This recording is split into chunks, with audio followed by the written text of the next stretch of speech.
Fyrir. Góðan daginn, takk fyrir að fá mig. Daniel Bjarnason heiti ég, starfa sem kvikmyndagerðarmaður, leikstjóri, handritshöfundur, framleiðandi, klippari, með þarf að vera með ansi marga hatta til þess að einhvern veginn hafa það af í þessu bransa á Íslandi, sem bara frábært fyrir mig upp og ég virka einhvern veginn best þegar er brjálað að gera. Sjálfur ég frá Flateyri, pabbi fæddist þar og kynntist mömmu þar. Við byggum fyrstu á lífs míns þar. Frábært að alast upp sem barn á Flateyri í þessu ótrúlega frelsi og maður á ennþá fullt af minningum af því að bara grafa sig út á mótnana og geta leikið sér á húsþökum og rosalega gaman. Svo þarf pabbi að fyrir skóla í fiskvinnslu í Reykjavík, þannig að það var svona 1 til 2 ára missjón sem við ætlum að flytja suður og svo náttúrulega var planið að flytja þetta bara tilbaka.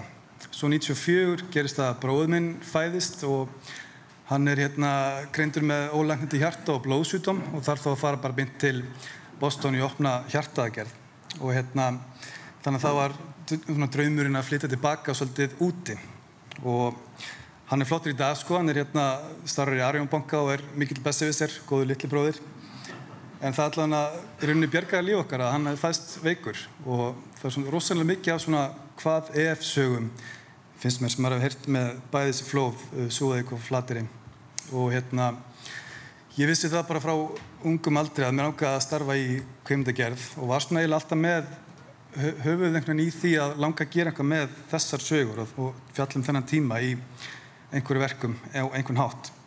Svo gerði ég þætti fyrir Stöð 2 árið 2020 eða 2021 sem heitir Baklandið sem sögur sjúkraflutningamanna og einn þeirra heitir Lárus Petersen sem fór í bæði flóðin með tím og var að hjálpa við í björgunarstörfum og að grafa.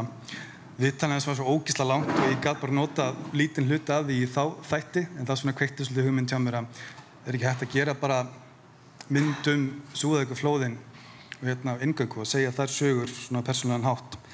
Þannig ég heyrði í blaðamanni sem heitir Aron Guðmundsson sem er frá Ísafirði. Okkur kom mjög vel saman bara alveg frá byrjun og hann var búinn að gera svona podcast-þætti Súðavíkur flóðin.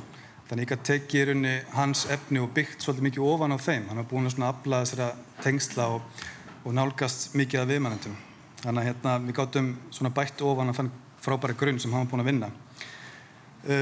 Þá bara fórum við af stað og fundum þá svona viðmælendur sem að okkur langaði að hafa í myndinni. Alltaf sumir sögðu strax nei og sumir kannski og sumir já og enduðum á því að nálga Sigurðarni, Hafstein og Elmu sem voru svona aðsögunar okkar í myndinni. Svona þessu persónulegu sögur og þau líka upplifðu flóðið frá mismunandi sjónarhornum. Hafstein var út á togara rétt fyrir utan og komst ekki inn. Sigurðarni ferðaðist með flóðinu 100 metra niður að pósthúsi og Alma var grafin undir í 8-9 tíma. Og náttúrulega byrjum við að nálgast þau og svo fór ég með verkefni upp á Stöð 2. Þau sáu möguleikana og mikilvægi myndarinnar bara alveg frá fyrsta fundi í rauninni og sem svo frábært að geta gert þetta með þeim og þá getum við byrjað að vinna bara strax. Vanalega tekur það nokkur ára að fjármagna svona verkefni með alls konar sjóðum hér og þar. En þessi mynd var gerð eiginlega mjög hratt. Hún var gerð á 2,5 ári sem er ekki mikil tími. En við fórum í tökur og skutum þessi viðtöl. Vanlega þegar ég legg á stað svona verkefni þá hitti ég viðmælendur mjög oft. Þeir sem eru svona í svona allan þessar aðsögur sem í forgrunni og fæði til að segja mig sögunar oft og ég tek það upp í svona príviðtölum og skrifa niður söguna og skrifa svona handrit. En gat ég ekki leyft mér það. Ég bara gat ekki sett þau, látið þau gangi í gegnum þetta oftar en einu sinni. Þannig og ég var líka náttúrulega með svona þann lúksus að þau hafa oft sagt söguna sinni áður í blaðagreinum og alls konar. Þannig ég gat lesið þær til og skrifa svona gróft handrit út frá því. Og svo fórum við í þessar tökur og þær voru náttúrulega mjög löng viðtöl, mjög erfitt að eiga við og þurfum að stoppa oft bara fyrir þau að átta sig og það sem kom líka svolítið óvart bara var hvað kom miklu meira út úr viðtölunum heldur en þau hefði kannski sagt frá áður og þau kannski útskýra það bara sem að þú þarft bara ákveðna fjarlægð og það fyrir þetta þetta verkefni þá var bara svo fjarlæg 27 ár að þau myndu segja frá ákveðnum hlutum. Það náttúrulega unnið í sínum málum gennum tíðina og þannig en kannski ekki farið út í þetta og ég var að biðja svo mikið af detailum. Ég var að biðja alveg að ferðast tilbaka í huganum og lýsa þessu fyrir okkur eins nákvæmt og hægt Ég bara dáist þessu fólki svo ótrúlega mikið fyrir að hafa gert þetta verkefni með okkur og hleypt okkur svona mikið inn. Og ég fekk svona heimavídeó frá bæði Sigurjóni og Hafsteini. Þeir náttúrulega áttu dagana eftir flóðin voru grafin upp svona verðmætabjörgun og þar fundu spólur sem að náttúrulega gríðarlega dýrmætt fyrir þau að eiga.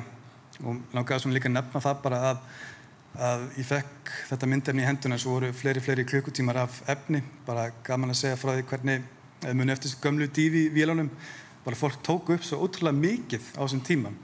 Þú veist, það voru taka bara heilu barnaafmælin og heilu jólin og voru bara mynda eitthvað. Það var ekkert að gerast nákvæmlega og bara í mómentuna að mynda. Núna náttúrulega myndum við í dag bara einhver sekundur í einu og svo bara hendum við því, fyrir á Snapchat eða whatever. Þannig ég gæti rauninni hort á líf þeirra frá því að börnin þeirra fæddust alveg upp að áramótunum 95.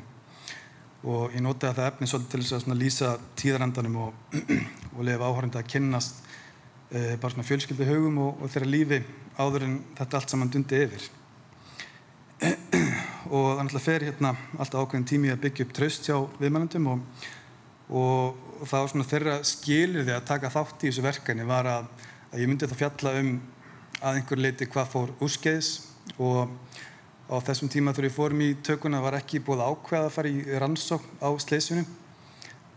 Svo rannsókn hófst núna í janúar og á að ljúka í janúar næsta ári, þannig að það verður gaman að sjá fornið að sjá hvað kemur út úr því. En það var svona þeirra skilið í að taka þátt í þessu og það var auðvitað bara ekkert mál. Svo bara svona talandi bara ábyrgð höfundar á svona efni, þetta er náttúrulega gríðarlega vant með farið og viðkvæmt og náttúrulega ákveðum að taka þann vinkil að endurskapa nokkrar velvaldar senur sem svona aðalega gert út af því að eins og náttúrulega hefur komið fram hér áður það var sett á fjölmiðlabann á þessum tíma þannig að það er eiginlega ekkert myndefni til þannig ég varð eiginlega að fara þessa leið og svo líka langaði mig bara að skila þunga sagnana á þannig impactið á áhorfenda sé sem mest og þannig að fólk skilji sig og getur sett sig í þessu spor að eins mikið og það er hægt. En við ákváðum svona áttu marga díalóga við bara tökumann hjá mér að hvernig erum við að fara að gera þetta. Því að við viljum ekki fara of langt. Það er rosa auðvelt að gleyma sér í dramatíkinu og gera of mikið, eða þú veist ekki of mikið, en þú vilt ekki fara of langt en þú vilt samt ekki fara of stutt. Þú vilt að sagan skili sér á sem bestan hátt.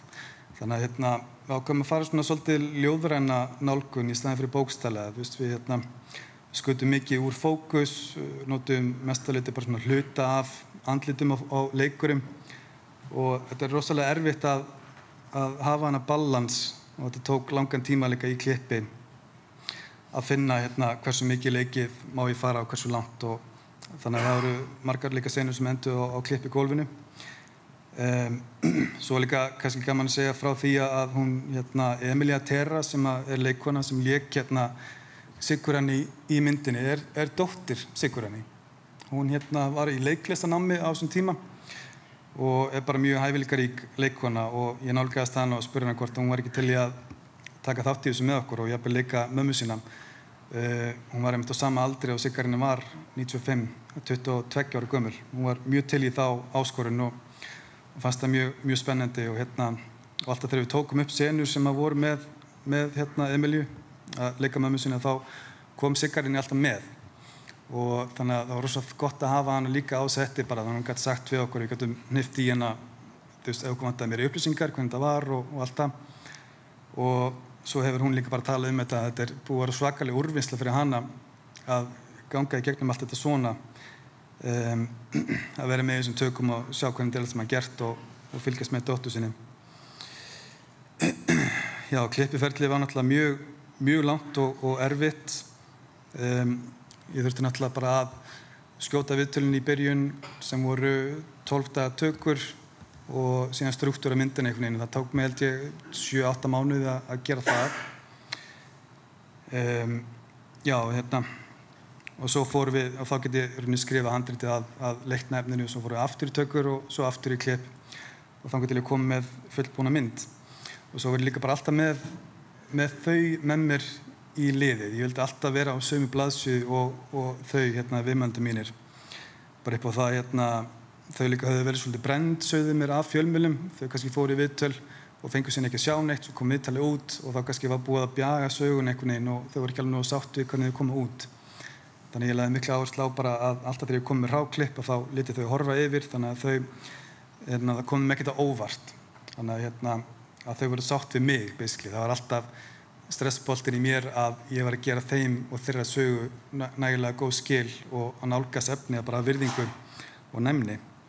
Svo þegar myndið var tilbúin þá náttúrulega sendi ég þeim hana aftur þannig að þau getur horft á með öllum myndbrellum og litaleiðrétting og hljóðvinnslu og tónlistin líka, það tók langa tíma tónlistin náttúrulega stysta leiðin að tilfinningum og þú vilt að hún skili sér og skili sögunni en það svo auðvelt líka að fara yfir línuna þar þannig að hún verði of há og of dramatísk og fari of langt.